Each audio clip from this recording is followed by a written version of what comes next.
नमस्कार दोस्तों, आज की वीडियो में हम बात करेंगे ऐसी फूड आइटम्स के बारे में जो एक पैरालिसिस यानी एक लकवे के मरीज के लिए बहुत ज़्यादा फायदेमंद होते हैं उनकी न्यूरोप्लास्टिसिटी के प्रोसेस में। जी हाँ, आपने बिल्कुल सही सुना कि इसके लिए हम आमतौर पर ट्रीटमेंट लेते हैं और ट्रीटमेंट की ज़रूरत ही पड़ती है। लेकिन इस ट्रीटमेंट के साथ साथ अगर हम बात करते हैं कुछ नेचुरल चीज़ों की, यानी कुछ ऐसी फूड आइटम्स जो अक्सर हमारे यानी भारत होम्योपैथी के डॉक्टर्स अपने पेशेंट को गाइड करते हैं कि अगर आप ट्रीटमेंट के साथ लेते हैं तो आपको इसका बेनिफिट काफ़ी ज़्यादा देखने को मिलता है।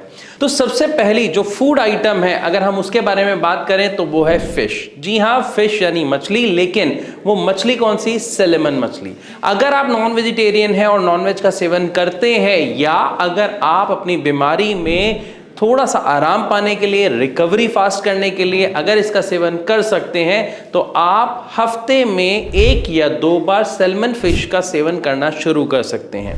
क्योंकि सैल्मन फिश के अंदर जो भी न्यूट्रिएंट्स हैं, जो भी विटामिन्स हैं, वो आपके ब्रेन में हो रहे प्रोसेस यानी न्यूरोप्लास्टिसिटी को ग्रो करने में बहुत ही ज़्यादा मदद करता है। असल में इसके अंदर जो गुण होते हैं वो आपके दिमाग में एक BDNF फैक्टर होता है, यानी इसका काम होता है आपके दिमाग में हो रही न्यूरोप्लास्टिसिटी को बढ़ाना, यानी आपके दिमाग के अंदर जो न्यूरॉन्स का प्रोडक्शन हो रहा है उसको बढ़ाना, जिसकी वजह से आपके दिमाग में जब न्यूरोप्लास्टिसिटी का प्रोसेस अच्छा रहेगा, फास्ट रहेगा, तो पेशेंट के अंदर रिकवरी भी हमें काफ़ी अच्छी देखने को मिलती है। तो पहली फूड आइटम हमने समझ ली। अब चलते हैं हम दूसरी फूड आइटम पर, जो है नट्स, या अगर मैं कहूं बादाम स्पेशली, कि अगर एक पैरालिसिस का पेशेंट बादाम का सेवन करता है तो उसको उसके न्यूरोप्लास्टिसिटी के प्रोसेस में काफ़ी अच्छी हेल्प देखने को मिलती है। लेकिन यहाँ पर यह समझना बहुत ज़्यादा ज़रूरी है कि बादाम का सेवन हमें किस तरह से, कितना और कैसे करना है। क्योंकि अक्सर हम देखते हैं जो पैरालिसिस के पेशेंट्स होते हैं उनकी स्टार्टिंग की कंडीशन में हम उनको बादाम जैसी हार्ड चीज़ें बिल्कुल भी प्रोवाइड नहीं करते हैं, बल्कि हम उन्हें लिक्विड डाइट पर रखते हैं। धीरे धीरे जब वो और उनके अंदर इम्प्रूवमेंट आता है तो हम उसको सेमी लिक्विड में कन्वर्ट करते हैं, और उसके बाद भी काफ़ी समय तक उनकी जो डाइट होती है वो काफ़ी लाइट रहती है। तो उस डाइट में अगर हम बात कर रहे हैं बादाम की, तो उसका सेवन हम कैसे करा सकते हैं, ये एक बहुत बड़ा सवाल होता है।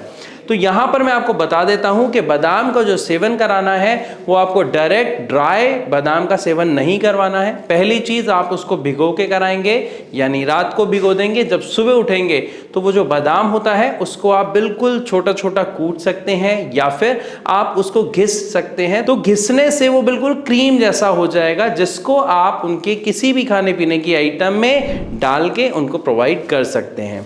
इससे क्या होगा कि बादाम के सारे न्यूट्रिशन उनकी बॉडी को मिलेंगे, साथ ही साथ वो कोई भी साइड इफेक्ट नहीं करेगा, ना गर्मी करेगा। तो हमारे पेशेंट की जो रिकवरी हो रही है, यानी जो न्यूरोप्लास्टिसिटी हो रही है, उसमें काफ़ी हेल्प मिलेगी। और ये जो पैरालिसिस की वजह से शरीर में दिक्कत का सामना उस पेशेंट को करना पड़ रहा है, वो बहुत जल्दी उससे रिकवर कर पाएगा। अब चलते हैं तीसरी आइटम पे, और तीसरी आइटम है एवोकाडो। जी हाँ, आपने बिल्कुल सही सुना।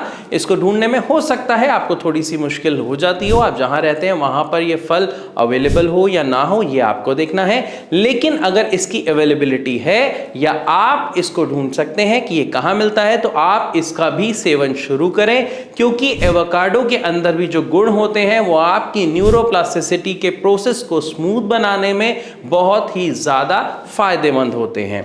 एवोकाडो के बाद अगर हम बात करते हैं तो जितनी भी ग्रीन वेजिटेबल्स हैं, जी हाँ, हरे पत्तीदार सब्जियां, ये गुणों से भरपूर होती है, हम सब जानते हैं। और अगर इनको हम सूप के तौर पे प्रयोग करते हैं या सूप के तौर पे इसका सेवन करते हैं, तो ये बहुत ज़्यादा बेनिफिशियल रहती हैं, इजी टू डाइजेस्ट होती हैं एक लकवे के पेशेंट के लिए। तो आप जितनी मैक्सिमम ग्रीन वेजिटेबल्स का सेवन अपने पैरालाइज पेशेंट को करा सकते हैं, उतना ही ज़्यादा फायदा आपको उनके अंदर देखने को मिलेगा। तो खास तौर पर अगर हम बात करें फूड आइटम्स की, तो ये 4 फूड आइटम्स ऐसी हैं जिनका रिजल्ट काफ़ी अच्छा हमें पेशेंट्स के अंदर देखने को मिलता है, उनकी रिकवरी के अंदर हमें देखने को मिलता है। फिर भी अगर अभी आपके मन में कोई सवाल आ रहा हो किसी भी मेरी बात को लेके, तो आप कमेंट के माध्यम से अपना सवाल हमारे साथ शेयर जरूर करें, या फिर आप नीचे दिए गए नंबर पर अभी के अभी कॉल करके भारत होम्योपैथी के डॉक्टर से बात कर सकते हैं, उनसे उनकी राय जान सकते हैं, आपकी समस्या का समाधान जान सकते हैं। मैं आशा करता हूं ये वीडियो आपके लिए काफी हेल्पफुल रही होगी। अगर हां तो इसे लाइक बिल्कुल करें, साथ ही साथ ऐसी और इंफॉर्मेटिव वीडियोस के लिए हमारे चैनल को सब्सक्राइब करना बिल्कुल ना भूलें। इसी के साथ अब मैं आप सबसे चलने की इजाजत चाहूंगा। मिलूंगा अपनी अगली वीडियो में, तब तक के लिए नमस्कार।